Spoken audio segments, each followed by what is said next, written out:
हो स्वागत छ नयाँ भिडियोमा। के छ मेरो युट्युब फ्यामिली?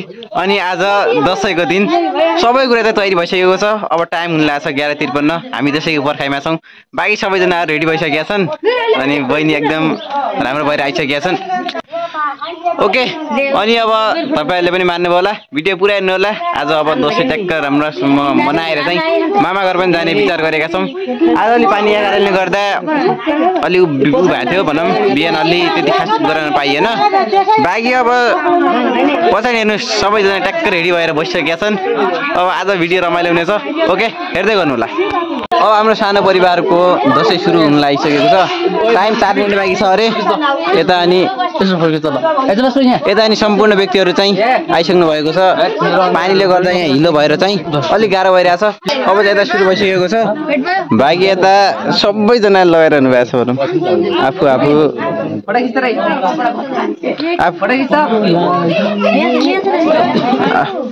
आफू सबैजनाले चाहिँ लगाइरहनु भएको छ यता।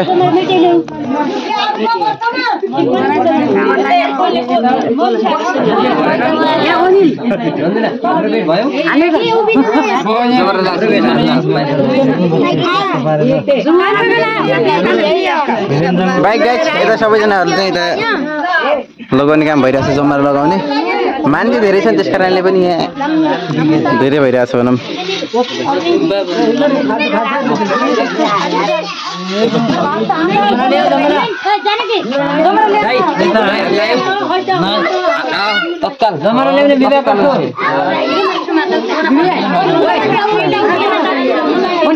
बाइक गाइज यस्तै छ, अब हेर्दै गर्नु होला।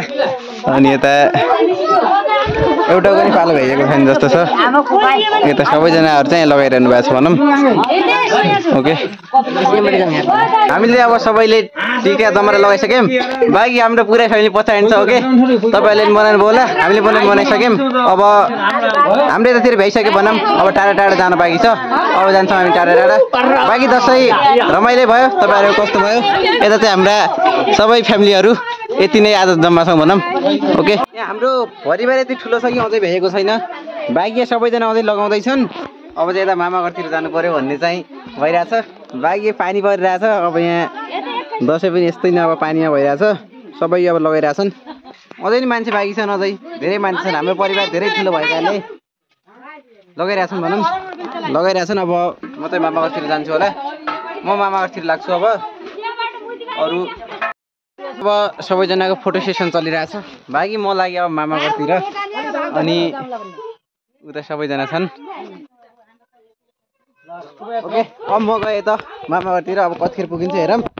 टाढा बाटो वहीँ धेरै टाढा छ। विशाला उखात्या भन्ने ठाउँमा हाम्रो भएको छ जाने ठाउँ। बाँकी अब हामी हिँडिसक्यौँ। कति पुगिन्छ लेट्स सी, हेरौँ है। अब हामी आइपुगेका छौँ मटेला। घरबाट 1 घन्टा लाग्यो चाहिँ यहाँ तल आउन। ओह्रालो थियो अहिले चाहिँ। अब चाहिँ उकालो ओह्रालो उकालो ओह्रालो त खाएको छैन। उकालो अनि पाल्लो उकालो पाल्लो गरेर मामा घरतिर जानुपर्ने छ। म र मम्मी जाँदैछौँ भनौँ मामा घरतिर। अहिले चाहिँ अब 2 बजिसक्यो। 6-7 वर्षमा पुगिन्छ होला। अनि अब धेरै चार्जर पनि छैन भिडियो गराउने। कति गराइन्छ त्यता, फेरि नेट पनि चल्दैन। खै भिडियो पनि अपलोड हुन्छ कि नै। यदि हेर्नु भएको छ भनेपछि सर्तको त्यो भिडियो भएको रहेछ। त्योभन्दा पछि हेर्नु भएको रहेछ भने पछि भएको रहेछ। तर गर्न चाहिँ गर्ने हो, जहिले गरे नि। हेर्दै गर्नु होला। अब चाहिँ हामी मोटेलाको पुलनेर आइपुगिसक्यौँ। अब यहाँ डाङ्ग्रा हुँदै उताबाट चाहिँ जान्छौँ भनौँ। उता जान्छौँ। दसैँमा रमाइलो भइरहेछ। मामा घरतिर जाने त मजा लाग्छ नि। A journey that we'll always remember. The world outside is waiting wide with secrets that we've yet to find. The road ahead, it seems so grand. A story that will soon expand. We'll leave behind the daily grind, the worries that have been unkind. Underneath the open sky, our adventure's about to fly. The sun will rise on brand new days as we walk along these ancient ways. The wind will sing a gentle song, guiding us where we belong. Let's go. अहिले चाहिँ हामी यहाँ डुब्का भन्ने ठाउँमा आइपुगिसक्यौँ। यहाँ पनि अब आफन्तहरू छन्, मामाहरू घरहरू। अब यहाँबाट हामीले जानु छ त्यो माथिको पहाड ढुङ्गा देख्नु भएको नि यहाँनिरको हो यहाँ ढुङ्गाको माथि हुँदै जानु छ अझै टाइम लाग्छ होला हेर्दै गर्नु होला कतिखेर पुग्छौँ बाइकै जाँदैछौँ हामी अब यताबाट उता हेर्नुहोस् झरना अनि माथिको त्यो पट्ट देखिरहनु भयो होला त्यहाँनिर हामीले जानु छ त्यहाँनिर गइसकेपछि पनि फेरि पाल्ला गरेर 1 घन्टा 1.5 घन्टा फेरि हिँड्नुपर्छ अहिलेको टार्गेट भने त्यहाँनिर छ बाइक हामी चाहिँ अहिले गोटी खोला आइपुगेका छौँ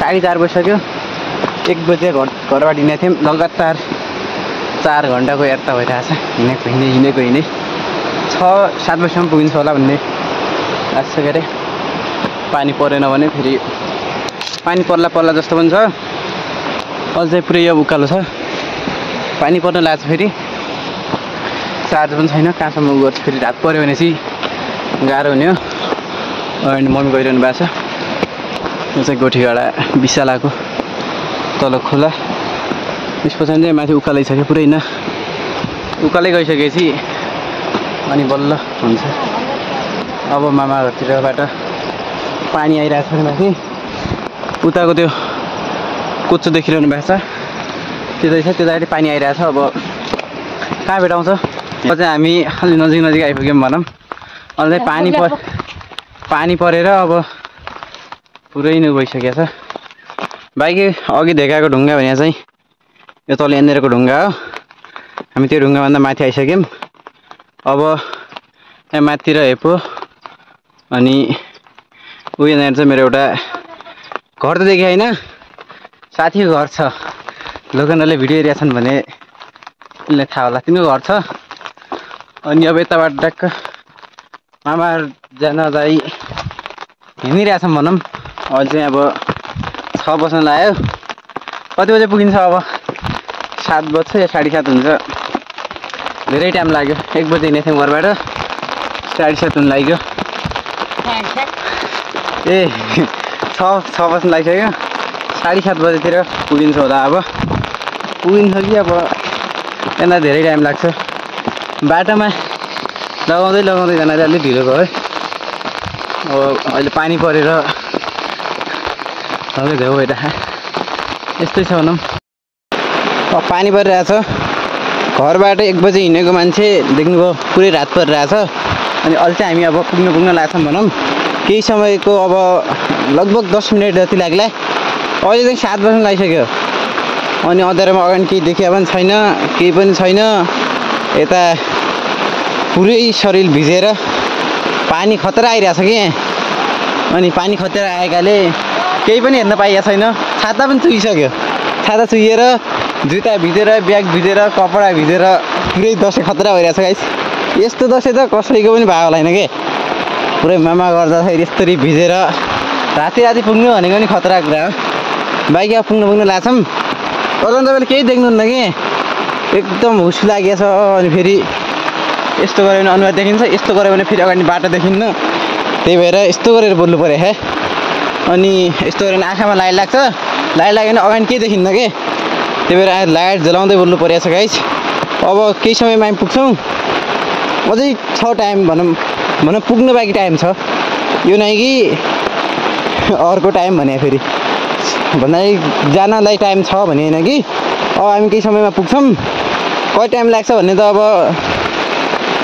फिक्स थाहा छैन कहाँनिर आइपुग्यौँ अँध्यारो खतरनाक छ पानी परेर पुरै अब पानीले 70 गराइसकेको छ भिजेर स्कुल ड्रेसको जुत्ता लगाएको अर्को जुत्ता अर्खेनाइ भनेर त्यो जुत्ता फेरि लेदरको काम नलाग्ने भइसकेको छ आज दसैँको दिन पानीले गर्दा खतरनाक भइसकेको छ गाइस बाइक अब हामी पुग्नु लाग्छौँ हेर्नु होला अब चाहिँ यहाँ ट्याक्क मामातिर आएर खाना खाएर जमरा लगाएर भइसक्यौँ बाइक यता चाहिँ पुरै अँध्यारो छ केही देखिन्न अब चाहिँ सुत्ने तयारी हो यता पनि नाचगान मजाले गरियो भनौँ हाम्रो घरतिर नाचगान छोराछोरी गर्थे दिदीभाइ गर्थे यहाँ चाहिँ मामा माइती मार्छ अरू कोही नाच्दैन अरू गाइस त्यस्तै छ बाँकी अब यहाँ नेट पनि टिप्दैन चार्ज पनि हुँदैन मोबाइलमा भएको चार्ज पनि भ्यान लगाइसक्यो अरू अब कहिलेसम्म हुन्छ हेरौँ बाँकी सर्तको त यो भिडियो हेर्नु भएको छ भने खै गएछ भन्नु होला नत्र अब भोलि सर्तको त यो भिडियो आएन भने त 18 गते पनि आउनु होला अब यही हुन्छ होला बसै